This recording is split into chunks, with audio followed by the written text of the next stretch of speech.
1 Timoteo 1. Pablo, um apóstolo de Cristo Jesus, segundo o mandamento de Deus no Salvador, e de Cristo Jesus no esperança. Na Timoteo, meu verdadeiro de fé. Graça, misericórdia e paz de Deus Tata e Cristo Jesus no Senhor. Espertamento contra senhador falso. Maneira me aconsejava, ora me estava da Bai Macedônia, que da na Efeso, para instruir certo homem para não se rende doutrina estranho, nem paga atenção na fábula e genealogia sem fim, qual não mais bem talanta especulação na lugar de obra de Deus, que para meio de fé. Mas a propósito de nossa instrução de amor, for de coração puro e bom consciência e fé sincero. Mas algum gente, todo desviar for de coisa aqui, abrir a baile em discussão bano.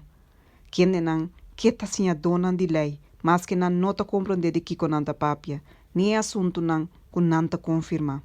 Mas não saco a lei tá bom, se um ende usei legalmente, sendo consciente de hecho que a lei não está trabalhando para ende justo, mas pensando que está sem lei e que está rebelde, para impio não e é pecador não, para não impuro e profano, para não que está matando tata e mama, para matador não e fornicador não, homossexual não, sequestrador não, ganhador não, jurador não falso e qualquer outro coisa que está contrário na ciência sano.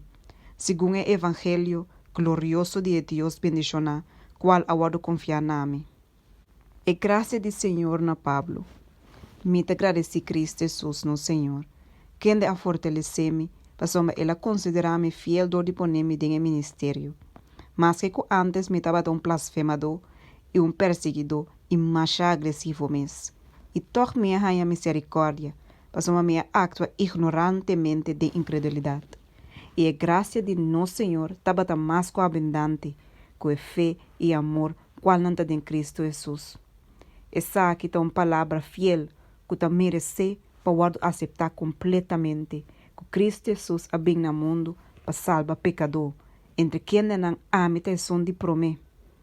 E está justamente para motivo aqui, me arranha misericórdia, para cima de mim, como é som de promessa, Jesus Cristo para demonstrar sua paciência perfeita como exemplo para ensinar que lo quer de para a vida eterna. Agora é Rei eterno, imortal, invisível e único Deus, seja honor e glória para sempre e sempre. Amém.